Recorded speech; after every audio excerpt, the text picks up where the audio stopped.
Oi pessoal, e aqui nesse vídeo eu quero falar sobre o Hermes, um deus difícil de definir, porque ele é o Walter Otto fala dele como sendo um deus do limiar. Ele é um deus que está aqui, está lá, ele está no mundo, no reino dos vivos e no reino dos mortos. Ele é um Deus que guia em segurança o viajante, mas também é o Deus dos ladrões. Ele é o Deus da noite, porque ele favorece os ladrões e os amantes. E ele também é o Deus da noite em pleno dia, quando o mistério, quando a mágica irrompe o dia, fazendo com que os homens vejam as coisas, ou vejam o mundo de uma outra maneira, né? Como uma nova claridade. Difícil definir isso. O que eu estava pensando, segundo o Otto, ele, quando os viajantes estão nos seus caminhos e eles vão passar de uma cidade para outra, eles jogam pedra na passagem, pedras no canto assim, da passagem, e as pedras vão se empilhando. Essa pilha de pedras era chamada Hermes, daí derivou Hermes. Essas pilhas de pedra eram os lugares os lugares mantidos pelos viajantes que tiravam as pedras, servindo de guia para os próximos que passavam. Então ele mostrava que o viajante estava no caminho certo.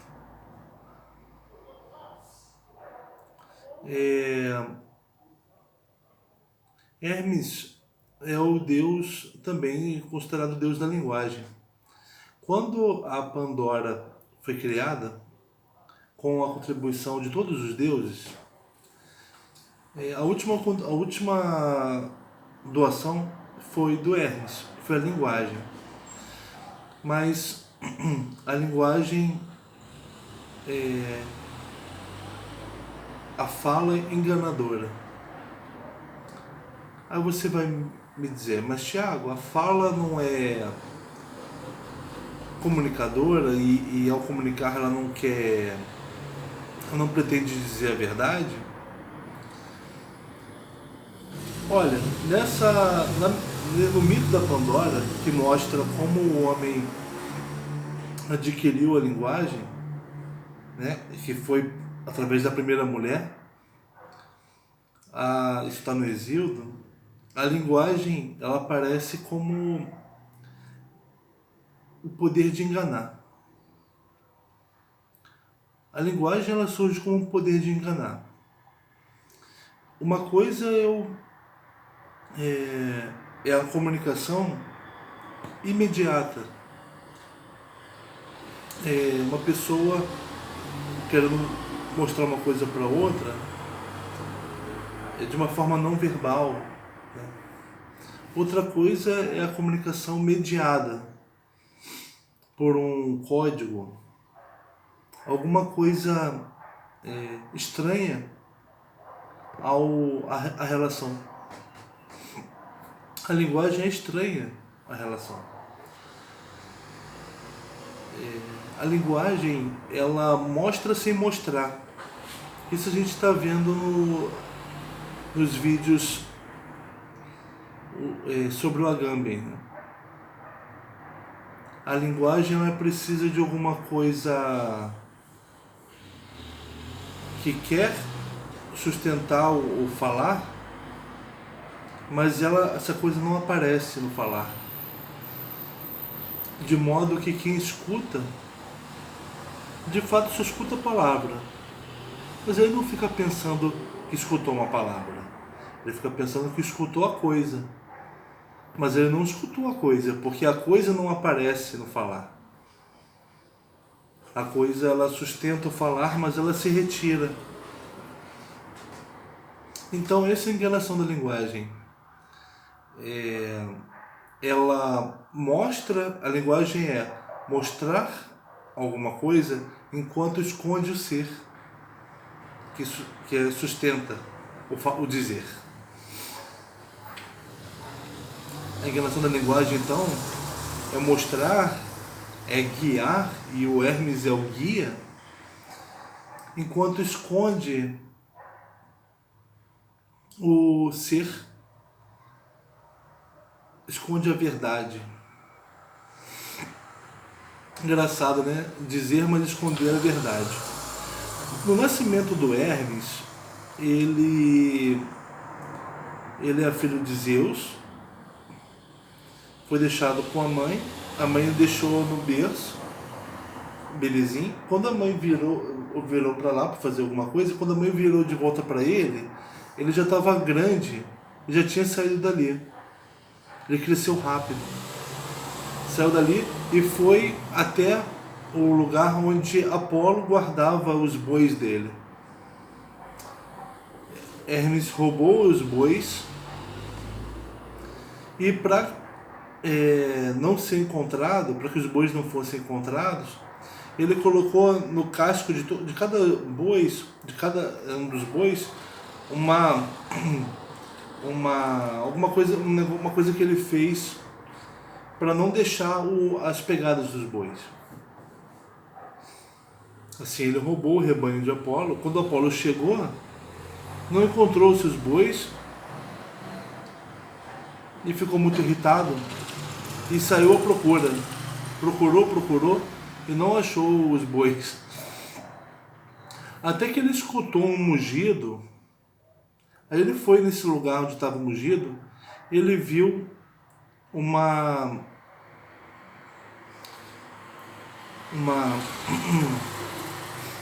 lira feita com cordas que eram as tripas dos bois. Aí ele percebeu que quem roubou os bois dele tinha usado a tripa, tinha matado pelo menos um boi para fazer a corda daquele instrumento. Ele encontrou Hermes, que era jovenzinho, fez uma cara inocente para ele. Apolo, essa cara de inocente, tá bom, não vou castigar você. Ele levou o Hermes para os Zeus. Mas antes da conversa com Apolo se ficou embevecido com aquele jovenzinho tão bonito, né? Enganador, né? Enganou Apolo, que é o sábio. Hermes ele é como Cronos, ele é como o Prometeu, ele é a sagacidade, a inteligência torta. E ele faz o contraponto com Apolo, que é a inteligência da sabedoria e da retidão. Hermes, ele é um deus olímpico, ele é altivo, mas ele tem algo de baixo, algo de plebeu, que é a enganação. E ele enganou Apolo. Ele faz uma dupla perfeita com Apolo. Enganou Apolo. E Apolo falou, Hermes falou para Apolo: olha, eu matei dos seus 12 bois, eu matei dois. Tá? Eu vou te mostrar onde estão os seus outros bois. Eu te devolvo. Apolo concordou e levou o rapazinho para... Antes o Hermes falou: os bois que eu matei, eu separei, eu dividi em 12 pedaços. Apolo, por que 12 pedaços? Hermes falou. Um pedaço para cada deus olímpico. Ó Apolo, mas por que 12 pedaços para 12 deuses olímpicos? Se nós, deuses olímpicos, somos 11. O Hermes falou, eu sou o 12º. Apolo levou o rapazinho pro folgado, para Zeus. Zeus falou assim, o que você fez foi errado, mas você é divertido. Então, você vai ser um deus olímpico, mas não minta mais.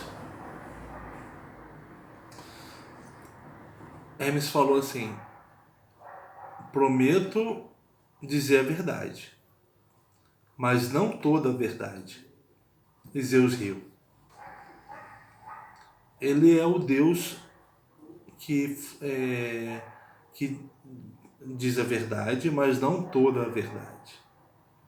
Isso é como a linguagem. Ela mostra alguma coisa, mas ela esconde o ser.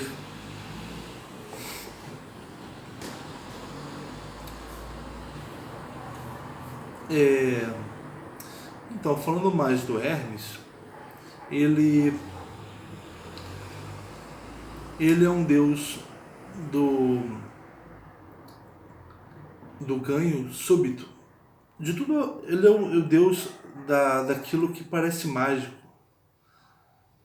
Tem um dono de rebanho que pede para Hermes, que tá com um rebanho em pequeno número, e ele pede para Hermes conceder a ele favorecê-lo com a sorte. Porque para você criar animais e também cultivar plantas, você precisa de sorte também.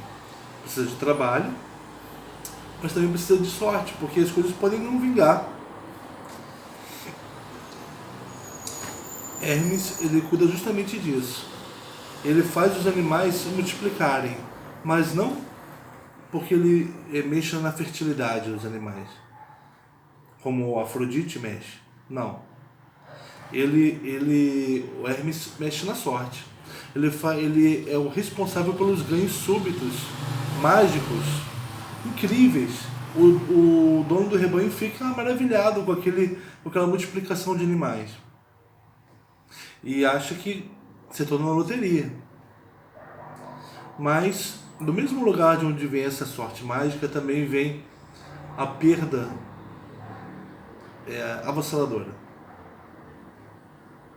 Um dia, Apolo falou pro Hermes que Hermes era tão sagaz que ele era capaz de entrar na casa de um homem rico, rapiná-lo todo e fazer sem que esse homem rico visse. E quando esse homem rico acordasse, ele acordaria um mendigo. Então ele é o Deus também da sorte, do azar. Ele é o Deus da oportunidade. A oportunidade que deve ser aproveitada,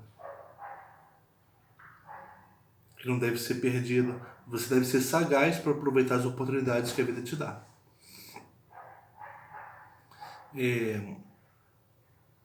Mas você também pode perder. Provavelmente você vai perder. Porque estar vivo é ganhar e perder. A vida é um ciclo de ganhos e perdas, independentes da vontade dos homens. É um desentendimento entre as pessoas, apesar das pessoas quererem se entender. Você usa a linguagem querendo que outra pessoa te entenda. E Hermes, ele também ele é uma doce música, porque ele convence pela graça dele, mas ele também é um engano. Hermes também, ele é o deus dos amantes. Quando você encontra um amor, é por obra do Eros, da Afrodite? Sim, claro. Obra da atração e do desejo? Sim. Mas também é sorte, não é? Que sorte que eu dei de achar essa pessoa. É Hermes agindo. Do nada, eu achava que eu não fosse amar alguém, encontrar alguém que ia se tornar o amor da minha vida aqui no ônibus. Mas aconteceu. É um achado precioso. Mas você também pode perder. Perder por algo inexplicável. Sim, porque Eros abandonou vocês. O desejo, ou seja, o desejo abandonou. Afrodite também abandonou, o amado perdeu o encanto, né? Mas a sorte deixou você. O amor depende da sorte também. Hermes, ele é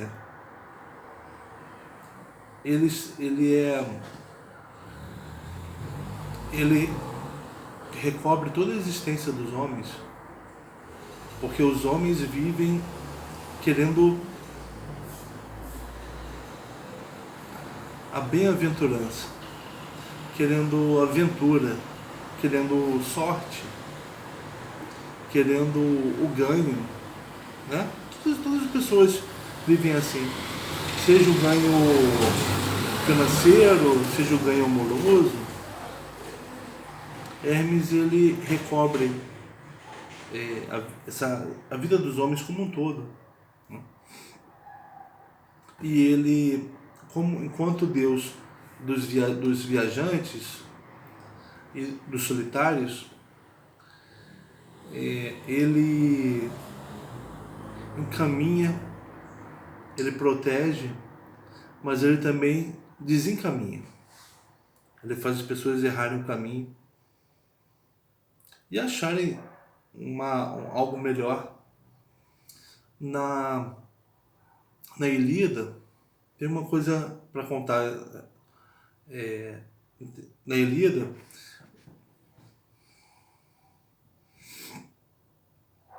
no final da Ilíada, quando na tenda do Aquiles está o corpo maltratado, castigado de Heitor,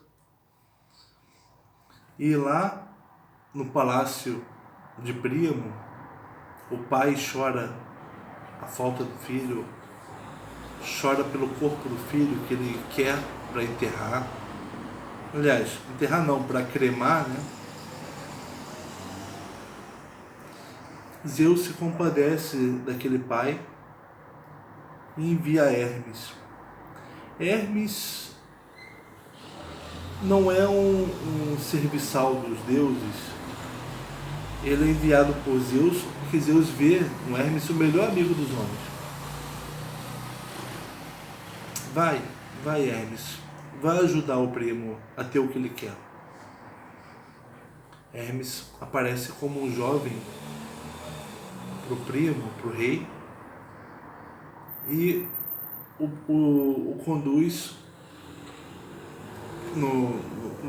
na sua biga, né?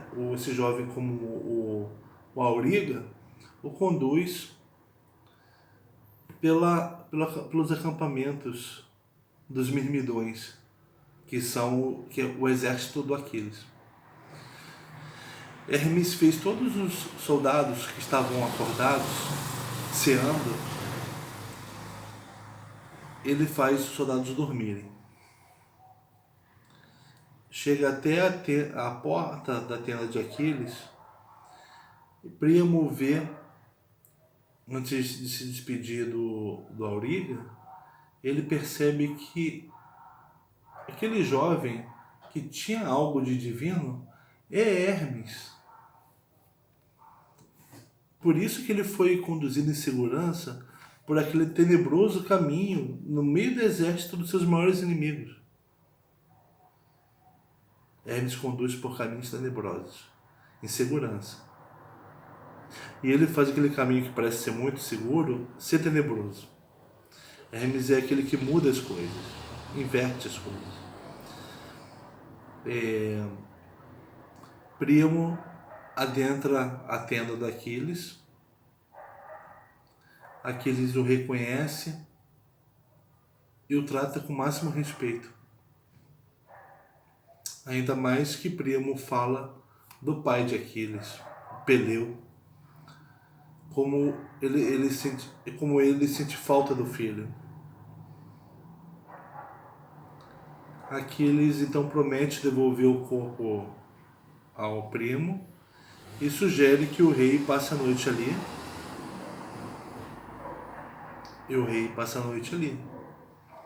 Mas antes de amanhecer, Hermes volta para buscar o Príamo, antes que os soldados acordem. Hermes volta e leva o rei de volta com o corpo do Heitor para o palácio, onde o pai vai poder cremar o filho durante 12 dias de cerimônias, né?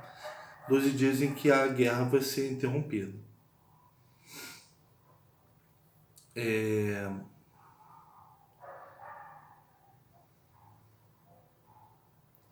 Ele é um caminho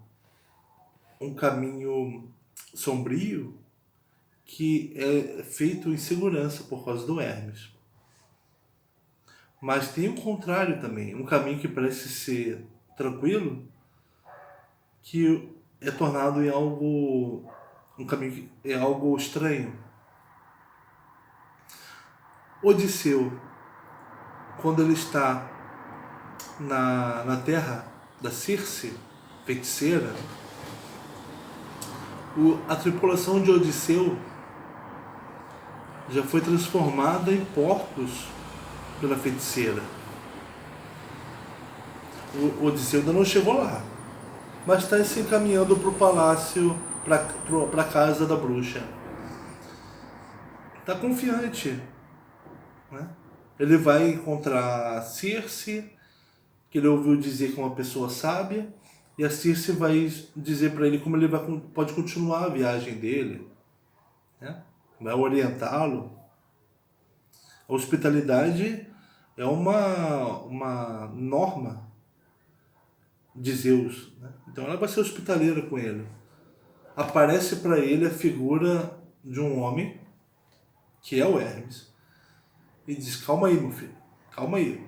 Você está confiante demais que você vai chegar e vai falar com a Circe. Você não sabe quem ela é. Ela não é quem você está pensando. O Hermes transforma o familiar em estranho. Odisseu: como assim não é quem eu estou pensando? É sim, me disseram que ela é uma pessoa boa e sábia e hospitaleira. Não, ela é uma bruxa. Ela transformou a sua tripulação em porcos. Veja, pega aqui essa erva, faça uma poção com ela e beba. Essa poção vai bloquear o feitiço da Circe sobre você. O Odisseu: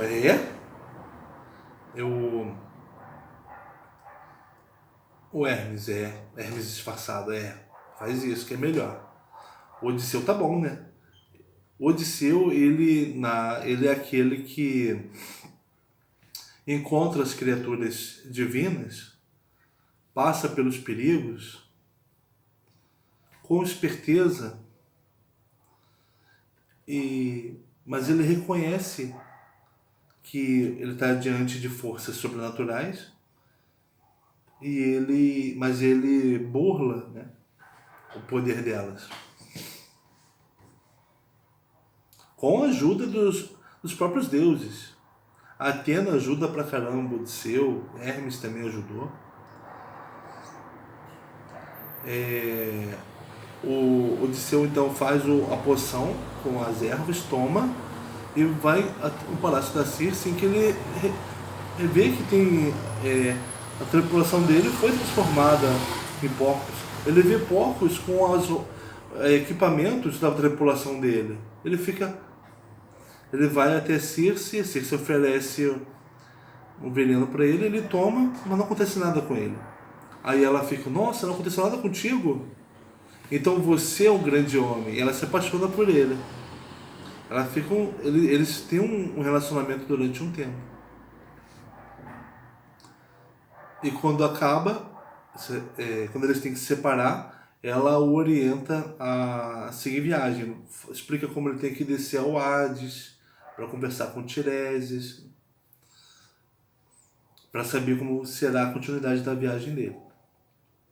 Então Hermes, ele transformou aquele caminho que era muito tranquilo, muito bonito, com flores, num caminho sombrio. Aquele caminho que era percorrido de dia, tornou-se noite, em pleno dia, para Odisseu.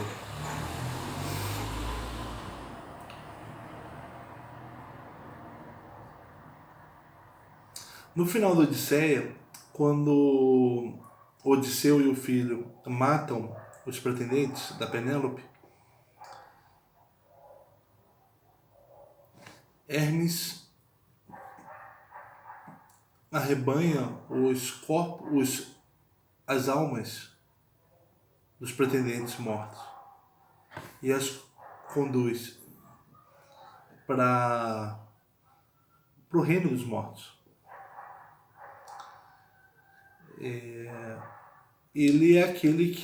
O Hermes é aquele que leva os corpos para o Hades. Leva os corpos não, levam as almas para o Hades. Levam os vivos também para o Hades. Ele conduziu Heracles numa das missões dele, que era matar o Cérbero. Ele conduziu Heracles para o Hades.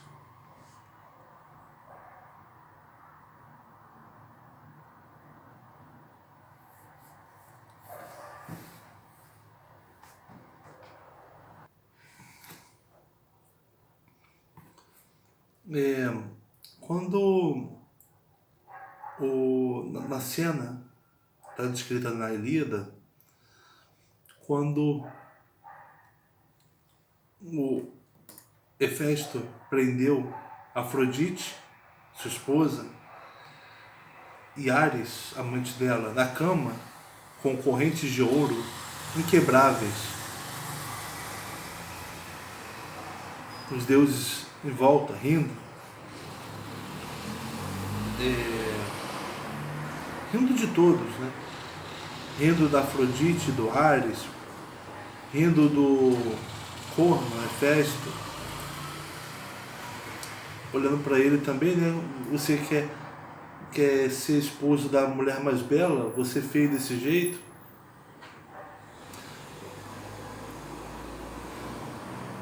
Olhando para Afrodite e pensando, pô, você realmente atrai todo mundo, né? Você é irresistível mesmo.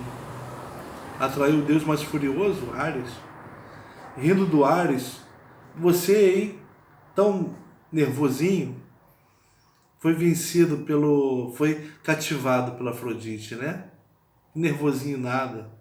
Tudo a cena ali é motivo para riso.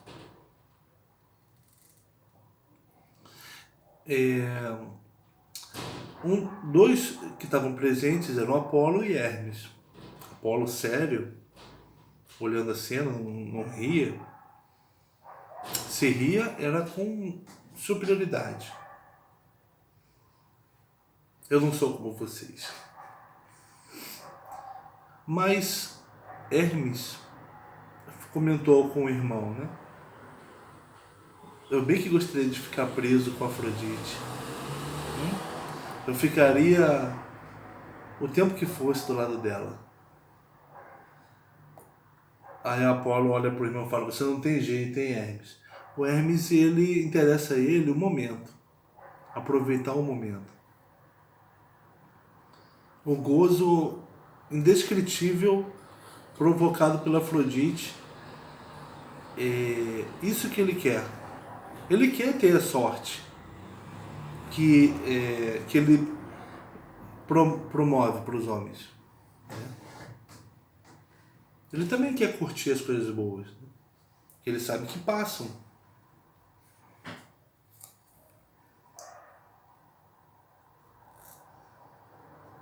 Então o Hermes, ele é esse Deus muito próximo dos homens, pelo que os homens buscam, que é a sorte, pelo que acontece com eles, que é a perda da sorte. Ele é muito próximo pela linguagem, que faz os homens se comunicarem, mas também se desentenderem. Pensarem que estão entendendo, mas na verdade não entenderem.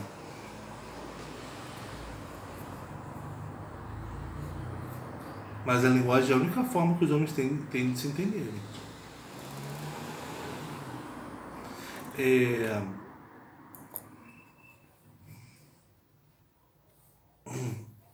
Ele, apesar de ser o Deus da linguagem, ele é o silêncio.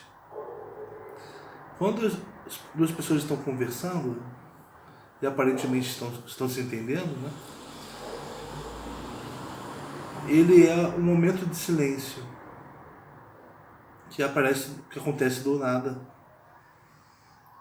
que faz com que os dois interlocutores sintam que tem alguma coisa estranha. Vem cá, esse cara tá me enganando. Ele tá me enganando, ele tá querendo me convencer de alguma coisa que é falsa.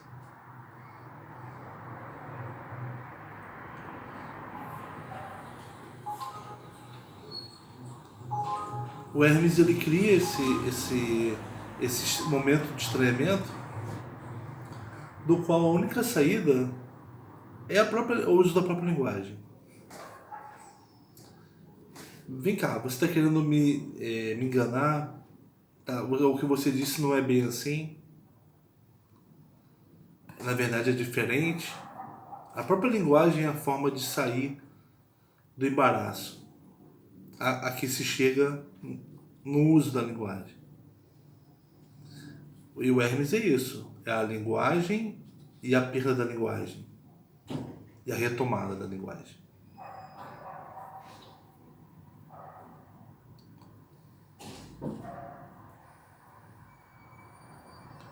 Ele é essa busca do homem por dizer o que é,